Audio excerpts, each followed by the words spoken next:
Thank you very much. Hey, it's Kaufman is Alive. I look at comic books new and old. Today, we're going back 30 years, continuing to look at all of the Age of Apocalypse comic books that got published by Marvel. So far, I've done the first 2 issues of Astonishing X-Men and Amazing X-Men, X-Men #1, X-Men Chronicles #1, X-Men Alpha #1, where it all started. A few days ago, I did Weapon X #1, so go check that out, because today we're looking at Weapon X issue #2. This was originally $1.95 when it came out. It's got artwork by Adam Kubert here. He's doing the cover on this. Really awesome cover. I probably have not really picked this up or read this book in decades until just recently when I reread it again. I really didn't remember too much that was happening in this book. It's written by Larry Hama, who of course is also, like Adam Kubert, the writer on Wolverine. They're the creative team on the original Wolverine book. And Larry Hama, also former writer of G.I. Joe, actually current writer of G.I. Joe, A Real American Hero as well. Funny enough, still making comic books. Both of these guys are. So this issue is a quintessential Larry Hama comic book too. I mean, there's planes, there's motorcycles, there's blimps on fire. As you can see, Wolverine on fire himself, jumping out of a blimp. Explosions, there's drama. I mean, this is very much a Larry Hama written comic book. Almost feels like an issue of G.I. Joe. There's the relationship between Logan and Jean throughout this issue. And to me, it really does kind of feel like Snake Eyes and Scarlet's relationship from G.I. Joe when you kind of break it down. So definitely an issue like this with these two types of characters in a setting like this with the plot that we'll get into, right up Larry Hama's alley doing the scripts. Again, we got Adam Kubert doing the pencils, Dan Green doing inks, Pat Brosseau doing the letters, Joe Rosas doing colors, with Digital Chameleon doing the separations. And then you got Bob Harris as the editor. Fire in the Sky is the name of this issue. That's a pretty cool looking logo, if you ask me. I always like the little touch that they add to the Age of Apocalypse as well, where the Stanley Presents has a world without Xavier added to it.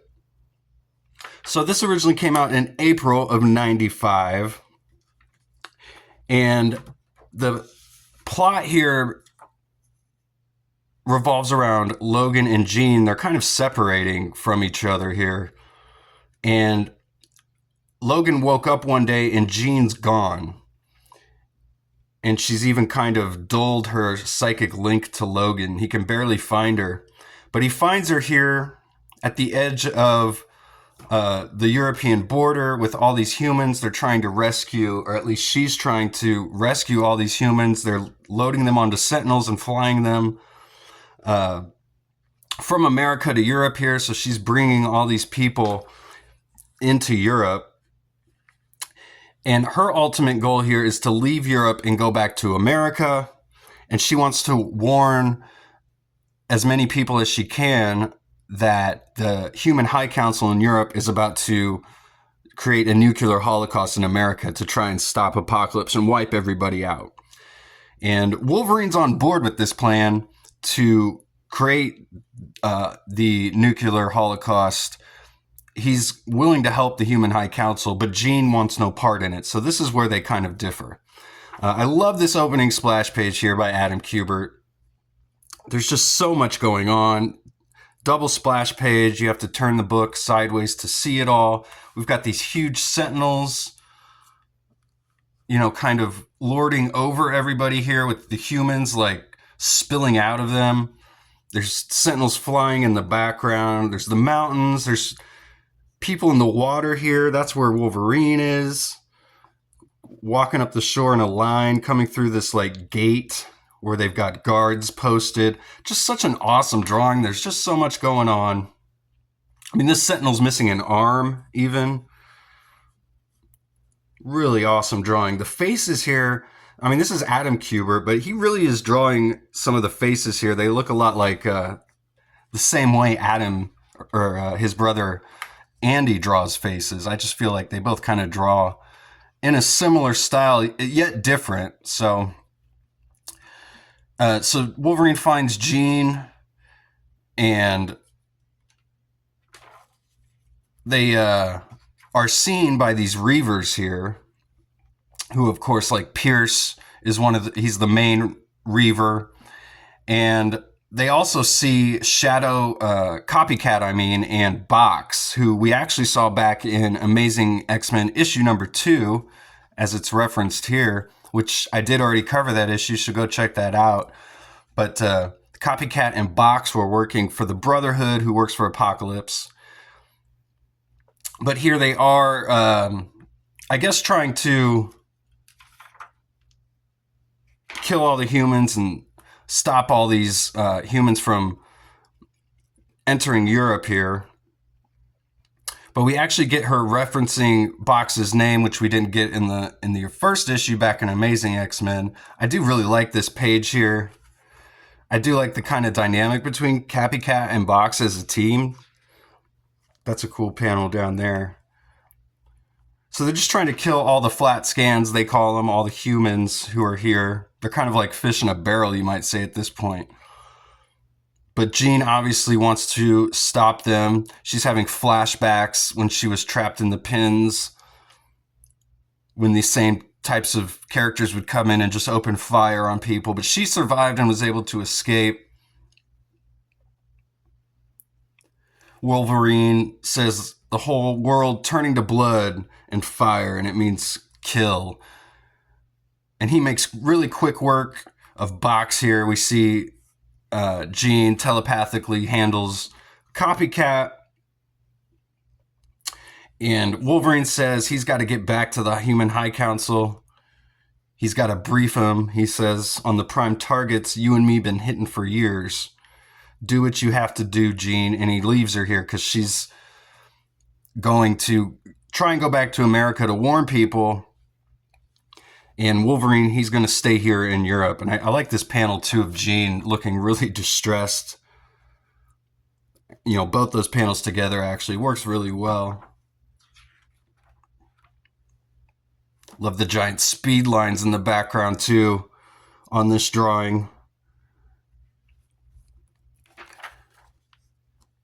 So Wolverine heads back to the Human High Council. He says they must get that name because they like high places, as they're meeting in this giant blimp here. He meets with Mariko, who in another universe was the love of his life. But here they just reference that they did know each other as teenagers. They kind of bring up their past a little bit. And she tells Weapon X that she doesn't trust Braddock, who is in charge of the Sentinel program. He runs Braddock Industries, and Weapon X is like, of course you can't trust him because he makes money off of the war between humans and mutants. And then right as they're talking, and I like the way that they do this here, they show there's an explosion. They've got like the blue and white clouds here in the background, and then suddenly it just turns red and black, and there's an explosion. They're being attacked by the same Reavers that we saw earlier, who saw Wolverine. So Wolverine decides he's going to jump out of the blimp here, which is like what we see on the cover.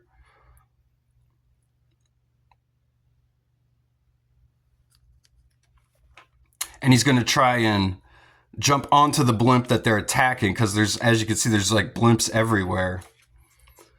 And the one behind him goes off. So Weapon X, he jumps out onto the other one. He says, well, if I burn too long, my old mutant healing factor might not be able to keep up with the damage. Smart move. Should have thought of that before jumping, he says. But it works. He jumps through the fire here. Loses all of his hair in the fire, including his eyebrows. I love this panel of Wolverine, and you can see the head tattoo that he's got on as well, like goes around his head there.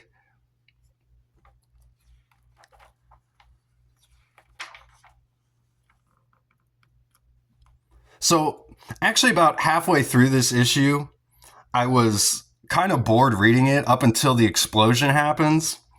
And then I feel like this comic really kicks into high gear. And by the end, the ending really left me feeling some things I haven't felt reading a comic book in a while. So this was a really good read. It started off pretty slow, but it tells a really nice story of Logan and Jean separating, and it's got a great ending as we'll get to here. So, like I said, very much a Larry Hama style adventure comic. Lots of explosions and tons of drama here at the end. So Wolverine calls out Pierce here and blows up the blimp that they're in, almost in a self-destructive mission here. And all the humans say there's no one anyone could survive that. But then Mariko says, is it possible? And we see just this little figure in the flames. And of course, it's Logan coming out of the fire. Again, I like these panels. And he says he felt like something that was like a siren he could feel in his psychic link to Jean. He said it felt like it was a voice that sings the anthem of my soul, and she was saying goodbye. So she's about to take off for America here, and we got Wolverine on his motorcycle chasing her down. I love this scene so much. Got the mountainside here, the cliff overlooking the ocean here. Logan saying, I can't stop. And then she says, then you'll have to stop me, Logan. Because I could never live with either one of us if I didn't try and stop what's about to happen. So she grabs him and kisses him, but he doesn't even kiss her back. And you can see his hair is already growing back as well with this healing factor. And she says, if you've ever truly loved me, as they're flying, 100 miles an hour off the cliff, she says, make it quick. And she gives Wolverine her neck, basically to asking him to stab her right into the neck. And they fly off the cliff with the plane going right down off the cliff. She finally pulls up at the last second, grabbing her neck and looking behind her and seeing that Wolverine stayed on the cliff. As he watches her fly away, just a great ending. Man, it still gets me just reading it back here right now. Just an incredible ending. And I love the panel layouts too on these last few pages. So Jean, it says to a mountain called Wondergore next, which if you see my review of X-Men Chronicles #1, you know Wondergore Mountain is where Magneto made the original base of the X-Men, which is where he introduced Weapon X to the rest of the X-Men as well. So a really great issue, man. Definitely pick this one up. Go read it for yourself if you ever get a chance. And let me know which series I should cover next in the comments. And have got Factor X, Gambit and the Externals, Generation Next, as well as Excalibur. I still need to cover the first 2 issues of all these series. I think what I'm going to do is cover the first couple issues of each series and then move on to issues 3 and 4 of everything. Because pretty much there's stuff that happens in each issue that plays into the other issues. And I'm really not sure of the reading order. I'm kind of just playing it by ear, but so far it's working out pretty well. Everything that has been referenced from the comics I've been covering is stuff that's happened in previous issues I've covered. So it's all working out pretty well so far. So go check out all those other reviews of the Review the Age of Apocalypse series that I'm doing. Please like the video if you've made it this far and subscribe if you haven't yet. Really appreciate it. Just got over 500 subscribers this past week. So thanks again to all of you who have subscribed. You guys are goats. And I'll see you all on the next one. Go read comics.